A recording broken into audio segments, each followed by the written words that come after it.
તો આજે ફેબ્રુઆરી મહિનાની એક્સપાયરી હતી ને એક્સપાયરીના દિવસે કોઈ પણ બહુ ઉત્સાહજનક કારોબાર આપણને બજારમાં જોવા નથી મળ્યો। આજે સીમિત રેન્જની અંદર નિફ્ટી રહ્યું અને ક્લોઝિંગ બેસિસ પર જુઓ ફ્લેટ ક્લોઝિંગ આપણને નિફ્ટી અને સેન્સેક્સ બંનેની અંદર જોવા મળ્યું છે। કોઈ બહુ મોટા મૂવ્સ આજે નથી આવ્યા, પરંતુ નિફ્ટી બેંકમાં આજે સવારે 301 પોઈન્ટનો ઉછાળો હતો, જ્યાં ઘડી આપણને લગભગ ઉપલા સ્તરેથી લગભગ 150 પોઈન્ટ જેટલું ઘટીને નિફ્ટી બેંક બંધ થતું જોવા મળ્યું છે।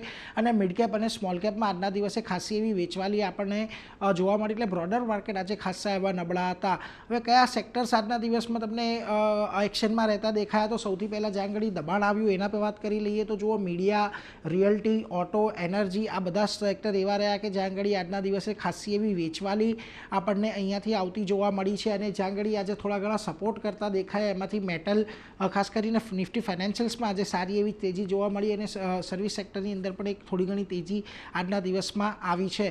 નિફ્ટીના ફ્રન્ટ પરથી વાત કરી લઈએ, આજે વધનારા અને ઘટનારા શેર્સ પર નજર કરી લઈએ તો સૌથી પહેલાં ઘટનારા શેર્સની અંદર જો અલ્ટ્રાટેક સિમેન્ટ, તેમણે કેબલ અને વાયર બિઝનેસની અંદર પ્રવેશવાનું નક્કી કર્યું, જો કે બજારને વાત ગમી નથી એટલે આજે મોટો ઘટાડો આવ્યો। આ ઉપરાંત તમને Trent, Bajaj auto, Tata motors જેવા કાઉન્ટર પણ એક દબાણમાં દેખાયા, પરંતુ આરબીઆઈએ જે ખાસ કરીને રિસ્ક વેઇટેજ ઘટાડવાની વાત કરી એને લઈને જુઓ આજે તમને શ્રીરામ ફાઇનાન્સ, બજાજ ફિનસર્વ જેવી એનબીએફસી સ્ટોકની અંદર સારી એવી ખરીદદારી આવતી દેખાય।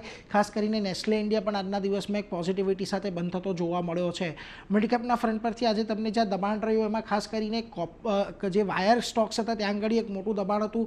જુઓ પોલીકેબ લગભગ 19% જેટલો ઘટીને બંધ થયો છે, બીએસસીની અંદર એક ઘટાડો આવ્યો છે, પ્રેસ્ટીજ એસ્ટેટ, સુઝલોનમાં પણ આજના દિવસે ખાસી એવી વેચવાલી આપણને જોવા મળી, પરંતુ જ્યાં પોઝિટિવિટી આજે મિડકેપના ફ્રન્ટ પરથી રહી એમાં જુઓ એવું small finance bank, L&T finance જેવી નાની બેંકો અને એનબીએફસીસમાં તેજી જોવા મળી। આ ઉપરાંત તમને ફેક્ટ અને ભારતીય હેક્ઝાકોમ જેવા કાઉન્ટર પણ એક પોઝિટિવિટી સાથે બંધ થતા દેખાયા છે।